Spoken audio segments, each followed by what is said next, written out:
Hello, everyone. My name's Brody, and today's episode of Grimm's Fairy Tale will be reading The Nix of the Mill Pond. There was once upon a time a miller who lived with his wife in great contentment. They had money and land, and their prosperity increased year by year more and more. But ill luck comes like a thief in the night. As their wealth had increased, so did it again decrease, year by year, and at last the miller could hardly call the mill in which he lived his own. He was in great distress, and when he lay down after his day's work, found no rest, but tossed about in his bed, full of care. One morning he rose before daybreak and went out into the open air, thinking that perhaps there his heart might become lighter. As he was stepping over the mill dam, the first sunbeam was just breaking forth, and he heard a rippling sound in the pond. He turned round and perceived a beautiful woman rising slowly out of the water. Her long hair, which she was holding off her shoulders with her soft hands, fell down on both sides and covered her white body. He soon saw that she was the Nix of the Mill Pond, and in his fright did not know whether he should run away or stay where he was. But the Nix made her sweet voice heard, called him by his name, and asked him why he was so sad. The miller was at first struck dumb, but when he heard her speak so kindly, he took heart and told her how he had formerly lived in wealth and happiness, but that now he was so poor that he did not know what to do. "Be easy," answered the Mix. "I will make thee richer and happier than thou hast ever been before. Only thou must promise to give me the young thing which has just been born in thy house." "What else can that be?" thought the miller, "but a young puppy or kitten?" And he promised her what she desired. The Nix descended into the water again, and she hurried back to his mill, consoled and in great spirits. He had not yet reached it, when the maid servant came out of the house and cried to him to rejoice, for his wife had given birth to a little boy. The miller stood as if struck by lightning. He saw very well that the cunning Nix had been aware of it, and had cheated him. Hanging his head, and went up to the wife's bedside, and when he said, "Why dost thou not rejoice over the fine boy?" he told her what had befallen him, and what kind of a promise he had given to the Nix. "Of what use to me are riches and prosperity?" he added, "if I am to lose my child. But what can I do?" Even the relations who had come thither to wish them joy did not know what to say. In the meantime, prosperity again returned to the miller's house. All that he undertook succeeded. It was as if presses and coffers filled themselves of their own accord, and as if money multiplied nightly in the cupboards. It was not long before his wealth was greater than it had ever been before, but he could not rejoice over it untroubled, for the bargain which he had made with the Nix tormented his soul. Whenever he passed the mill pond, he feared she might ascend and remind him of his debt. He never let the boy himself go near the water. "Beware," he said to him, "if thou dost but touch the water, a hand will rise, seize thee, and draw thee down." But as year after year went by, and the Nix did not show herself again, the miller began to feel at ease.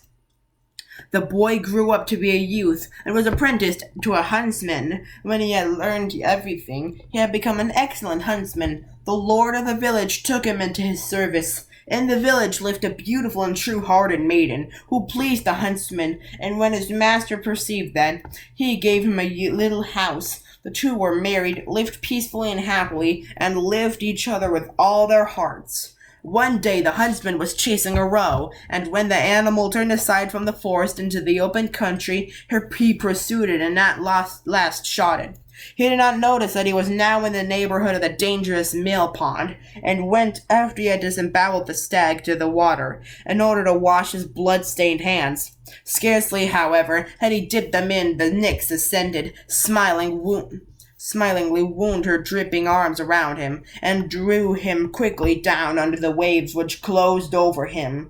When it was evening, and the huntsman did not return home, his wife became alarmed. She went out to seek him, and as he had often told her that he had had to be on his guard against the snares of the Nix, and dared not venture into the neighborhood of the male pond. She already suspected what had happened. She hastened to the water, and when she found his hunting pouch lying on the shore, she could no longer have any doubts of the misfortune. Lamenting her sorrow and wringing her hands, she called on her called her beloved by name, but in vain. She hurried across to the other side of the pond and called him anew. She reviled the Nix with harsh words, but no answer followed. The surface of the water remained calm. Only the crescent moon stared steadily back at her.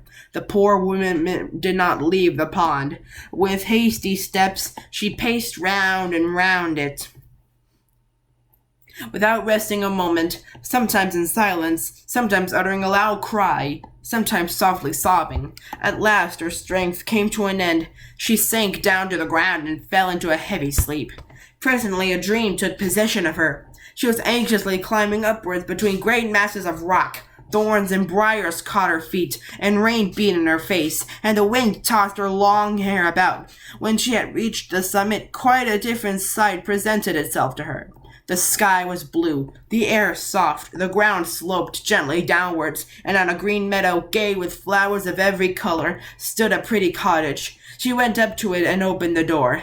There sat an old woman with white hair. She beckoned to her kindly.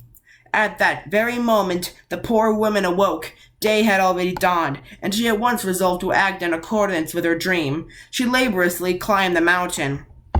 Everything was exactly as she had seen it in the night. The old woman received her kindly and pointed out a chair on which she might sit. "Thou must have met with a misfortune," she said, "since thou hast sought out my lonely cottage." With tears, the woman related what had befallen her. "Be comforted," said the old woman. "I will help thee. Here's a golden comb for thee. Tarry till the full moon has risen. Then go to the mill pond, seat thyself on the shore, and comb thy long black hair with this comb. When thou hast done, lay it down on the bank, and thou wilt see what will happen." The woman returned home, but the time till the full moon came passed slowly. At last the shining disk appeared in the heavens. Then she went out to the mill pond, sat down and combed her long black hair with the golden comb, and when she had finished she laid it down at the water's edge. It was not long before there was a movement in the depths. A wave rose, rolled to the shore, and bore the comb away with it. In not more than the time necessary for the comb to sink to the bottom. The surface of the water parted, and the head of the huntsman arose. He did not speak, but looked at his wife with sorrowful glances. At the same instant, a second wave came rushing up and covered the man's head. All had vanished. The mill pond lay peaceful as before, and nothing but the face of the full moon shone on it. Full of sorrow, the woman went back, but again the dream showed her the cottage of the old woman. The next morning she again set out and complained of her woes to the wise woman. The old woman gave her a golden flute and said, "Tarry till the full moon comes again. Then take this flute, play a beautiful air on it, and when thou hast finished, lay it on the sand. Then thou wilt see what will happen." The wife did as the old woman told her. No sooner was the flute lying on the sand than there was a stirring in the depths, and a wave rushed up and bore the flute away with it. Immediately afterwards the water parted, and not only the head of the man, but half of his body also arose. He stretched out his arms longly towards her, but a second wave came up, covered him, and drew him down again. "Alas, what does it profit me," said the unhappy woman, that I should see my beloved, only to lose him again?" Despair filled her heart anew, but the dream led her a third time to the house of the old woman. She set out, and the wise woman gave her a gold spinning wheel, consoled her, and said, "All is not yet fulfilled. Tarry until the time of the full moon. Then take the spinning wheel, seat thyself on the shore, and spin the spool full. And when thou hast done that, place the spinning wheel near the water, and thou wilt see what will happen." The woman obeyed all she said exactly. As soon as the full moon showed itself, she carried the golden spinning wheel to the shore and span industriously until the flax came to an end, and the spool was quite filled with the threads. No sooner was the wheel standing on the shore than there was a more violent movement than before in the depths of the pond, and a mighty wave rushed up and bore the wheel away with it. Immediately the head and the whole body of the man rose into the air in a waterspout. He quickly sprang to the shore, caught his wife by the head, and fled. But they had scarcely gone a very little distance when the whole pond rose with a frightful roar and streamed out over the open country. The fugitives already saw death before their eyes. When the woman in her terror implored the help of the old woman in an instant, they were transformed. She into a toad, he into a frog. The flood which had overtaken them could not destroy them, but it tore them apart and carried them very far away. When the water had dispersed, and they both touched dry land again, they regained their human form, but neither knew where the other was. They found themselves among strange people who did not know their native land. High mountains and deep valleys lay between them. In order to keep themselves alive, they were both obliged to tend sheep. For many long years they drove their flocks through field and forest and were full of sorrow and longing. When spring had once more broken forth on the earth, they both went one day with their flocks, and as chance would have it, they drew near each other. They met in a valley, but did not recognize each other. Yet they rejoiced that they were no longer so lonely. Henceforth they each day drove their flocks to the same place. They did not speak much, but they felt comforted. One evening, when the full moon was shining in the sky, and the sheep were already at rest, the shepherd pulled the flute out of his pocket and played on it a beautiful but sorrowful air.